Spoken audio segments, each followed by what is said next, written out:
ॐ ज्ञानतिमिरान्धस्य ज्ञानाञ्जनशलाकया चक्षुरुन्मिलितं येन तस्मै श्रीगुरवे नमः। श्रीचैतन्यमनोभीष्टं स्थापितं येन भूतले स्वयं रूप कदा मह्यं ददाति स्वपदान्तिकम्। वन्देऽहं श्रीगुरुः श्रीयुतपदकमलं श्रीगुरून् वैष्णवांश्च श्रीरूपं साग्रजातं सहगण रघुनाथान्वितं तं सजीवम् साद्वैतं सावधूतं परिजनसहितं कृष्णचैतन्यदेवं श्रीराधा कृष्णपादान् सहगण ललिता श्रीविशाखान्वितांश्च। हे कृष्ण करुणा सिंधु दीनबंधु जगतपते गोपेश गोपिका कांत राधा कांत नमस्तुते। तप्त कांचन गौरांगी राधे वृंदावनेश्वरी वृषभानुसुते देवी प्रणमामि हरिप्रिये। वाञ्छाकल्पतरुभ्यश्च कृपा सिन्धुभ्य एव च पतितानां पावनेभ्यो वैष्णवेभ्यो नमो नमः। जय श्री कृष्ण चैतन्य प्रभु नित्यानंद श्री अद्वैत गदाधर श्रीवासादि गौर भक्त वृंद। हरे कृष्णा कृष्णा कृष्णा हरे हरे हरे राम राम राम हरे हरे।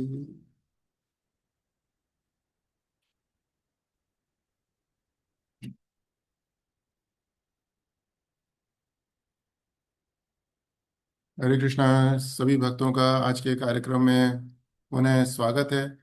पिछले हफ्ते में हमने चर्चा करी थी कि सूर्य देव उत्तरायण में प्रवेश करते हैं और भीष्म पितामह देव निश्चय करते हैं कि अब उनको शरीर छोड़ने का है।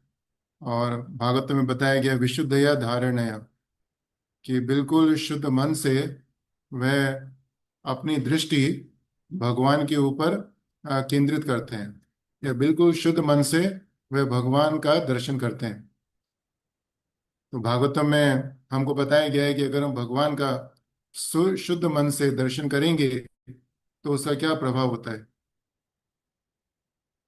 तो भगवान का शुद्ध मन से दर्शन करने से तीन प्रभाव होते हैं। पहला, हता अशुभ। ये भीष्म पितामह देव ने शुद्ध मन से भगवान का दर्शन किया तो उनके जीवन में जितनी भी अशुभ चीजें थी उन सब का हता मतलब वो सब चीजें नष्ट हो गई। और संसार में बहुत सारी अशुभ चीजें होती है हमारे जीवन में। There are many inauspicious things in our life. For example, the fear of death. Another example, excessive attachment. Another example, illusion. There are so many inauspicious things in this life which trouble us. So Bhishma Pitama, they got free from all those inauspicious things. And second thing, the second effect of having the darshan of the Lord, भगवान का दर्शन करने का दूसरा परिणाम क्या हुआ कि गता युद्ध श्रम, कि जो युद्ध का परिश्रम था, कि युद्ध के कारण उनको जो थकान हो गई थी उससे उनको मुक्ति मिल गई। और तीसरा है सर्व इंद्रिय वृत्ति निवृत्ति। कि सर्व मतलब सारी, इंद्रिय मतलब सेंसेस, वृत्ति मीन्स द एक्टिविटीज, एंड निवृत्ति means free. That he all his senses got free from their respective activities, or we should say all the senses got free from the desire to enjoy the sense objects. So हमारे इंद्रियों को अलग अलग भोग भोगने की इच्छा है, तो भीष्म पितामह देव की सारी इंद्रियां वो भोगों की इच्छा से मुक्त हो गई। और इसके बाद में इस तरह से शुद्ध अवस्था में भीष्म पितामह देव शरीर छोड़ने से पहले भगवान की स्तुति करते हैं 11 श्लोक में। उन 11 श्लोकों में से 3 श्लोक के ऊपर हमने पिछले हफ्ते में चर्चा करी थी। तीन भक्तों ने उन श्लोकों के बारे में हमको बताया था। और जस्ट वो रिकैप कि जो सबसे पहले वाले श्लोक में, जिसमें भीष्म पितामह देव भगवान की स्तुति कर रहे हैं, वह अपना शोक व्यक्त कर रहे हैं और भगवान को बोल रहे हैं कि अभी तक मेरा मन राजकर्म में, कौरवों में, युद्ध में और इधर उधर बटा हुआ था, और मेरी मति भोगों में थी। लेकिन अभी मैं प्रार्थना करता हूं कि मेरी मति आप में निवेशित हो, कि मेरी मति पूरी तरह से आपके अंदर लग जाए। और भीष्म पितामह बोलते हैं कि भगवान आप तो भागवत सात्वते सात्वते पुंगवे, you are the leader of the devotees. So now the question, what about the non-devotees? Does Krishna not lead the non-devotees? तो प्रभुपाद जी तात्पर्य में बताते हैं कि कृष्ण भगवान तो भक्तों के हृदय में भी है और जो भक्त नहीं उनके हृदय में भी है। लेकिन जो जीव भगवान के भक्त नहीं है, कृष्ण भगवान उनके हृदय में बैठकर उनकी जो भोगने की इच्छाएं हैं उसको सैंक्शन देते हैं, और वो देखते हैं कि जीव किस तरह से भोग भोगने में लगा हुआ है। सो प्रभुपाद से कृष्णा इज अ परमिटर एंड विटनेसर। और भगवद गीता के 13वें अध्याय में परमात्मा की ये परिभाषा भी दी गई है कि परमात्मा के रूप में कृष्ण भगवान क्या काम करते हैं। उपद्रष्टा अनुमंता च। तो Prabhupada ji explain the same thing in the purport. और लेकिन जो भगवान के भक्त हैं, कृष्ण भगवान उनके हृदय में बैठकर उनको इंस्ट्रक्शन देते हैं, जिसके द्वारा वह भक्त भगवान के धाम में वापस जा सकते हैं। और प्रभुपाद जी बताते हैं कि जो जीव भगवान के भक्त नहीं है उनको कृष्ण भगवान इंस्ट्रक्शन नहीं देते। क्यों? क्योंकि वो जीव भगवान की इंस्ट्रक्शंस को फॉलो नहीं करते। तो प्रभुपाद जी ने बहुत सुंदर तात्पर्य दिया है आ, इस स्तुति के जो पहला श्लोक है। और दूसरे श्लोक में भीष्म पितामह देव भगवान का जो मूल रूप है, उनका जो श्याम सुंदर रूप है, उनका जो श्यामल वर्ण है, उनका पीतांबर वस्त्र है, उनका कमल जैसा मुख है, उस रूप का वर्णन करते हैं। और फिर साथ साथ भगवान से प्रार्थना करते हैं कि आपको जो विजय सखा रूप है, कृष्ण भगवान को एक नाम देते हैं भीष्म पितामह देव, वह है विजय सखा। विजय सखा का अर्थ है कि जो अर्जुन के मित्र थे। विजय अर्जुन का दूसरा नाम है और सखा मित्र। तो कृष्ण भगवान के नाम है विजय सखा। तो कहते हैं कि ऐसे भगवान जो विजय सखा के नाम से जाने जाते हैं, और विजय सखा कहने के द्वारा वह हमको बताते हैं कि कृष्ण भगवान किस तरह से अपने भक्तों से विशेष प्रेम करते हैं। वह अर्जुन जैसे जीव के भी भक्त बन जाते हैं, और साथ साथ अर्जुन की प्रशंसा भी करते हैं कि तुमने इस तरह से भगवान की भक्ति करी, तुम्हारी भगवान में इस तरह से निष्ठा थी कि जिसके कारण भगवान स्वयं तुम्हारे मित्र बन गए। और अर्जुन को ये भी बताते हैं साथ साथ कि ये युद्ध में तुम्हारी विजय तुम्हारे पराक्रम से नहीं हुई, ये इस कारण से हुई कि भगवान तुम्हारे मित्र थे। और फिर भगवान से प्रार्थना करते हैं कि मेरी मति आपके अंदर इसी तरह से लगी रहे। और तीसरी स्तुति में भीष्म पितामह देव अब भगवान के पार्थ सारथी रूप का वर्णन करते हैं। दूसरी स्तुति में भीष्म पितामह देव ने भगवान के श्याम सुंदर रूप का वर्णन किया। अब तीसरी स्तुति में वो भगवान का जो विशेष रूप है, पार्थ सारथी रूप। पार्थ सारथी रूप ऐसा रूप जिसके अंदर भगवान अर्जुन का रथ हाथ रहे हैं। और इसके साथ साथ भीष्म पितामह देव ने भगवान का रूप देखा था जिस समय कृष्ण भगवान भीष्म पितामह देव के साथ युद्ध कर रहे थे। तो उस समय कृष्ण भगवान बिल्कुल आमने सामने थे। तो भीष्म पितामह देव ने कृष्ण भगवान को बहुत नजदीकी से देखा, उस रूप को देखा। तो उस रूप का स्मरण करते हैं। और रूप कैसा था कि कृष्ण भगवान के जो लंबे लंबे बाल थे, वह सब घोड़ों के घोड़ों के दौड़ने से जो धूल मिट्टी उड़ रही थी उससे वह उससे उनका कलर ग्रे हो गया था, या धूल मिट्टी से भर गया था। और भगवान के मुख पर पसीने की बूंदें थी। और इसके साथ साथ भगवान के शरीर पर जगह जगह भीष्म पितामह के बाणों के द्वारा घाव हो गए थे। तो लेकिन भीष्म पितामह तो बोलते हैं कि ये तो भगवान का श्रृंगार था। ऐसा श्रृंगार कि जहाँ भगवान के बाल घोड़ों जो घोड़े हैं उनके पैरों से उड़ने वाली धूल से भर गए थे। उनके मुख पे पसीने की बूंदें थी और शरीर शत विक्षत था। और फिर प्रभुपाद जी हमको तात्पर्य बताते हैं कि कृष्ण भगवान के ऊपर जो घाव थे वो घाव नहीं थे, वो तो उस तरह की वो तो भगवान ऐसा अनुभव कर रहे थे कि एक भक्त भगवान के ऊपर पुष्पों की वर्षा करता है, इस तरह से कृष्ण भगवान को वो बाण लग रहे थे। प्रभुपाद जी हमको बताते हैं कि किस तरह से भीष्म पितामह देव वो पश्चाताप कर रहे हैं कि उन्होंने अपने प्रिय कृष्ण भगवान के ऊपर बाणों से प्रहार किया है। और लेकिन प्रभुपाद जी इसके साथ साथ हमको भगवान का जो दयामयी रूप है, all merciful nature of the Lord, he explains कि इस श्लोक के द्वारा किस तरह से भीष्म पितामह देव हमको भगवान का जो सर्व करुणामयी रूप है उसके बारे में हमको बताते हैं। और प्रभुपाद जी हमको समझाते हैं कि कृष्ण भगवान ने दो तरीके से करुणा दिखाई। पहली करुणा अर्जुन के ऊपर थी कि भौतिक दृष्टि से देखें तो कृष्ण भगवान युद्ध कर रहे थे, उनका शरीर शत विक्षत हो गया था बाणों से। लेकिन उस स्थिति में भी उन्होंने अर्जुन को नहीं छोड़ा वहां पर। और दूसरा, जिस व्यक्ति ने उनको बाणों से प्रहार किया भीष्म पितामह देव ने, उस व्यक्ति को दर्शन देने के लिए भगवान स्वयं युद्ध भूमि पर प्रकट होते हैं। तो इस तरह से शिला प्रभुपाद जी ने भीष्म पितामह जी की जो स्तुति का तीसरा भाग है, तीसरा श्लोक है, उसके ऊपर ही बहुत सुंदर तात्पर्य दिया हमको।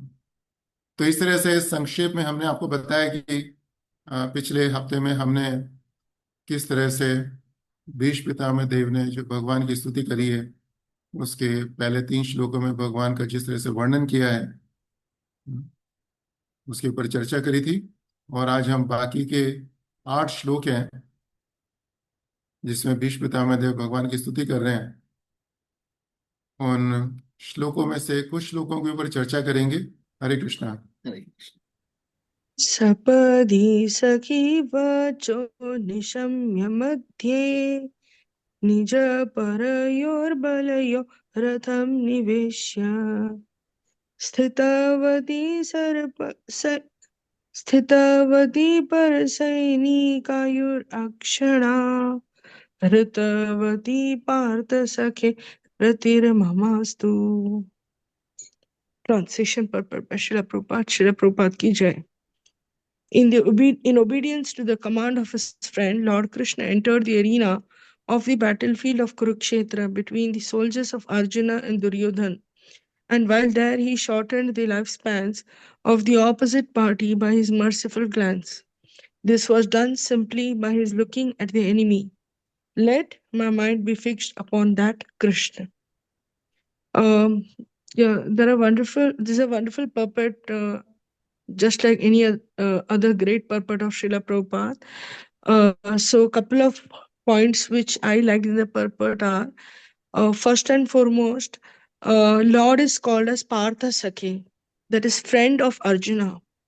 But Prabhupada also explains in the purport that friend of Arjuna doesn't mean that he is enemy to others. And Prabhupada has explained us why it is so. So the first thing that Krishna has taken the role of charioteer, and when Arjuna orders him to take him to the middle of the Kurukshetra and see both the phalanxes, both the armies. Here, Prabhupada is telling us that the Lord, being the supreme living being, is never the order supplier or order carrier of anyone, whoever that person may be. But out of his causeless mercy and affection for his pure devotees, he sometimes carries out the order of the devotee like an awaiting servant. Similarly, Prabhupada has explained this with the analogy of that how a father is pleased to carry out the order of a small child. Similarly, because of the pure transcendental love with his devotees, the Lord also sometimes serves his devotees. But that doesn't mean Lord is the order carrier or the order supplier for us. Another thing is Prabhupada has explained to us that though we all feel that Lord was supportive of Arjuna and Pandavas, but Lord was merciful to everyone. Just by his merciful glance to anyone and everyone who was present in the fight, Lord has liberated everyone, has given salvation to everyone by so they have attained salvation by seeing the Lord Himself. Because if those soldiers were not there in the Kurukshetra, if they were there somewhere else, or they wouldn't have had the darshan of the Lord, and they would have been still entangled. But because of Lord's causeless mercy, they all were there, and Lord liberated them because Lord gave them the darshan. They had the darshan of Lord. And two golden lines from the purport are that Lord is all good, and whatever He does is for everyone's good. That is, Lord Sarva Mangalkari hai, Sarvada Mangalkari hai. And another line is the Lord does no wrong in any circumstance because He is absolute, all good at all times. Srila Prabhupada ki jai. Hare Krishna. Hare Krishna. Thank you so much, Mataji, for highlighting the wonderful things from the Srila Prabhupada purport. So the couple of things from my side on this verse and the purport that Bhishma Pitamadev sees that Krishna shortened the lifespans of opposite party by his merciful glance. So this shows the power of Krishna. This shows the Aishwarya of Krishna. That Krishna uh, is so powerful that just by his glance, he could reduce the lifespan of all the opposite parties. But at the same time, despite being so powerful, कि भगवान इतने शक्तिशाली हैं कि अपनी दृष्टि से विपक्ष की सारी सेना की आयु क्षीण कर दी। इतना शक्तिशाली होने के बाद भी भगवान अर्जुन के सखा बने हैं। और फिर इसमें भगवान के दया का भी वर्णन होता है कि हमने भगवान के दया के दो स्वरूप बताए आपको कि किस तरह से कृष्ण भगवान ने अर्जुन के ऊपर दया दिखाई, किस तरह से भीष्म पितामह के ऊपर दया दिखाई, और यहाँ पर किस तरह से भगवान ने जो शत्रु पक्ष के लोग थे, कौरवों की साइड के जो लोग थे, उनके ऊपर भी अपनी दया दिखाई। और दया किस तरह से दिखाई कि उन्होंने उनके ऊपर दृष्टि डाली जिससे उनकी आयु क्षीण हो गई, और उसके बाद में उनको भगवान के धाम में जाने का अवसर मिला। इस संसार से उनकी मुक्ति हो गई। और इसके साथ साथ एक चीज ये भी अच्छी लगती है इसके अंदर कि भीष्म पितामह तो शरीर छोड़ने वाले हैं, लेकिन भगवान के जो ऐश्वर्यमयी रूप है, अभी उनको इसका स्मरण नहीं है, वो उसको याद नहीं कर रहे, बल्कि भगवान के पार्थसारथी रूप का स्मरण कर रहे हैं, क्योंकि पार्थसारथी रूप के द्वारा भगवान की भक्त वत्सलता प्रकट होती है। पार्थसारथी रूप से हम देख सकते हैं कि किस तरह से भगवान इतने शक्तिशाली होते हुए भी अपने भक्तों की सेवा में लग जाते हैं। तो कहने का तात्पर्य क्या है कि जो भीष्म पितामह जैसे शुद्ध भक्त होते हैं, उनकी दृष्टि सेवा पर होती है, ना कि भगवान के ऐश्वर्य जिसको मेवा कहते हैं उसके ऊपर होती है जन्म। कि वह चाहते हैं हमेशा कि भगवान की सेवा में लगे रहें, और उसके बदले में उनको भगवान से कुछ भी अपेक्षा नहीं होती। Now we can move on to the next verse please. व्यवहित प्रीत न मुखम निरीक्ष्य स्वजन वधाद विमुखस्य दोष बुद्ध्या कुमतिम हरद आत्मविद्यया यः चरणरतिः परमस्य तस्य मे अस्तु। हरे कृष्णा हरे Krishna Krishna Krishna Hare Hare Hare Ram Ram Ram Hare Hare. So when Arjuna was seemingly polluted by ignorance upon observing the soldiers and commanders before him on the battlefield, the Lord eradicated his ignorance by delivering transcendental knowledge. May his lotus feet always remain the object of my attraction. So इसके ये बहुत ही सुंदर स्तुति है। इसके अंदर भीष्म पितामह बताते हैं कि जब अर्जुन ने कृष्ण भगवान को बोला कि मेरा रथ दोनों सेनाओं के बीच में ले चलिए, तो भगवान एक साधारण सारथी की तरह से वो रथ को दोनों सेनाओं के बीच में लेके गए। और उसके बाद में अर्जुन उस सेना के अंदर जो बड़े बड़े योद्धा थे उनको देखते हैं, और उनको देखने के बाद में उनके मन में दोष बुद्धि है। उनकी बुद्धि, अर्जुन की बुद्धि में दोष आ जाता है। और दोष क्या आता है कि उनको लगता है कि ये जो मेरे से बड़े लोग हैं, मेरे गुरुजन हैं, स्वजन हैं, हाँ, इनको मारने से पाप लगेगा। स्वजन वधात, स्वजन मतलब जो स्वजन है, अपने जन है, उनको मारने से, वध से उनको पाप लगेगा। और विमुख से इस कारण से वह युद्ध करने की जो प्रतिज्ञा है उससे पीछे हट जाते हैं। तो उस समय भगवान क्या करते हैं? कुमतिम आहरत। उस समय भगवान जो उसकी कुमति है, ये दूषित बुद्धि है, उसको हर लेते हैं। और कैसे हर लेते हैं? आत्मविद्या या यह आत्म विद्या के द्वारा अर्जुन की कुमति को हर लेते हैं। और चरण रति परमस्य तस्य में अस्तु, कि ऐसे परम भगवान के चरणों में मेरी रति हो। तो वेरी नाइस प्रेयर। एंड इस श्लोक के अंदर भीष्म पितामह हमको बता रहे हैं कि कृष्ण भगवान ने किस तरह से एक जो उनका शुद्ध भक्त था उसको, उसकी जो बुद्धि का दोष था उसको उसके बुद्धि के दोष से मुक्त किया और उसको भ्रम से बाहर निकाला। और यहाँ पर एक बहुत ही सुंदर शब्द है आत्मविद्या। आत्मा means mind, atma means Self. even intelligence, and atma means even soul also. Yeah. But here atma means soul, Soul. and vidya means knowledge. So Krishna imparted the knowledge of soul, and where the knowledge of soul is given, it's given in Bhagavad Gita. Gita, yes. So atma vidya essentially it means Bhagavad Gita. Bhagavad Gita.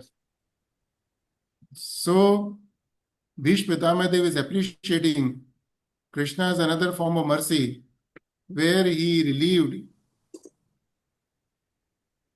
his friend from the defect of his mind and intelligence, दोष विद्या से उनको मुक्त किया भगवद गीता का ज्ञान देकर।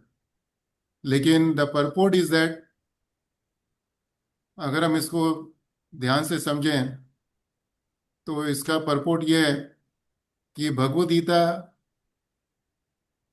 ऐसा शास्त्र है कि जिसको पढ़ने से जो भी व्यक्ति भ्रमित होएगा किसी भी रूप में, उस व्यक्ति के मन से वो भ्रम समाप्त हो जाएगा। और बुद्धि या बुद्धि में किसी भी तरह का दोष हो तो बुद्धि दोष मुक्त हो जाएगी। So this is the effect of reading, studying and hearing Bhagavad Gita that our intelligence becomes free from any kind of contamination. And apart from this, Prabhupada mentions a couple of things in the purport. He mentions about the real soldiers. Prabhupada says the real soldiers, they don't sleep when the battle is going on. Rather, they stand on the front line. And the civilians, they don't care. They simply pay the taxes, and the government executive heads, they stand on the front line of the war and they protect the citizens. And the second good point Prabhupada mentions about Arjuna's compassion. Here it is said, Swajan Vedhad Vimukhasya. Swajana, Arjuna is thinking, Arjuna is Arjuna is seeing the people who put the entire Pandavas family into so many troubles and miseries as Swajan. कि जिन लोगों ने अर्जुन और पांडवों को अलग अलग रूप से कष्ट दिए, अत्याचार किए, परेशान किया, उन सब लोगों को भी वह अपना जन, अपने परिवार का जन मान रहे हैं. तो कह रहे हैं कि ये अर्जुन का, ये भक्त के जो स्वरूप है, उसका स्वरूप होता है कि भगवान के भक्त कितने करुणामयी होते हैं. And then in the concluding line, Prabhupada mentions about the importance of Bhagavad Gita. Prabhupada says that Bhagavad Gita is meant for everyone's benefit, is meant to deliver everyone from the darkness of ignorance. The next devotee, Prabhu. स्वनिगमपहर्यमत् प्रतिज्ञाम् अर्तुम् मधुकूर्तुम् अवाप्लोरतस्त धृतरथचरणो अभ्याचलो drum हरिरिव हन्तुम् इदं गतोत्तरीया. Okay, 1.9.71. Prabhuji, this is here. This sloka is the center of this prayer, and this sloka represents the very famous picture where Krishna lifts the chariot, and then Arjuna is catching his feet, and Krishna Uttarayam is on the ground falling, and then Bhishma is ready. He drops his weapons, and then he drops his weapons and ready to be attacked. This is the picture. I will read the translation. Srila Prabhupada. Fulfilling my vows and sacrifice his own promise, he got down from the chariot, took up its wheel, and ran towards me hurriedly. Just as a lion goes to kill an elephant, he even dropped his outer garment on the way. The purport, Prabhupada explains the story behind this, why this promise happened, why the Krishna actually want to please Bhishma Dev. At the back, actually, this is actually the story explained by Prabhupada. When Duryodhana insulted Bhishma Dev because of his paternal affection, he insulted that he don't want to kill Pandavas like that.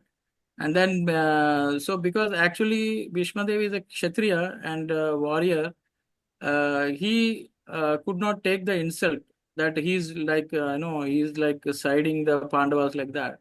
So he promised that either he will kill Pandavas, 5 Pandavas, and then or Krishna will he has to drop his, means he lose his promise. He has to, actually Krishna promised that he will not lift any weapons in the battlefield. So either he has to Krishna has to leave the promise, or he has to lift the weapon. So he chosen a 5 powerful astras, and he said that tomorrow he promised to Duryodhana that tomorrow morning I will kill all the Pandavas. And then Duryodhana, out of fear and that he told Bhishma Dev, you give all these arrows to me, I will give you tomorrow in the battlefield before going to battlefield. And then by trick, Krishna is Antaryami and Paramatma. He knows that this is happening, and he advised Arjuna to go to Duryodhana camp. And then Duryodhana actually had a promise to Arjuna that if he needs anything, he will give him. So Krishna reminded Arjuna to go and ask these 5 arrows. Then Arjuna, on advice of Krishna, Arjuna goes to Duryodhana camp, and then he asked Duryodhana, I came here to some purpose. Then he asked me, would you want to stop the war? Or he asked a lot of questions. And then after that, he said, no, I don't want. Please give me these arrows, which Bhishma Dev gave yesterday night, gave to you. Then without asking anything, he has given these arrows back to the Arjuna. So knowing this, Bhishma Dev knows that this only can be done by Krishna. So at that time he promised Duryodhana that today I will kill Pandavas, or Krishna has to lift his weapon. And then in that battlefield, he fought such a way that Krishna has to lift the chariot. But here, the most important point is sacrificing his own promise for his devotees' sake. So actually, Paramatma, this Krishna, he is Satyavati. What he speaks should be truth. He said one place that he don't want to lift weapons, but another place he has lifted weapon.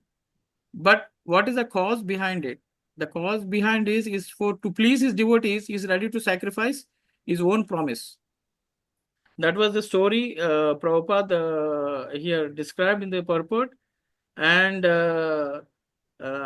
this is the center of the prayer, where the actual action has happened.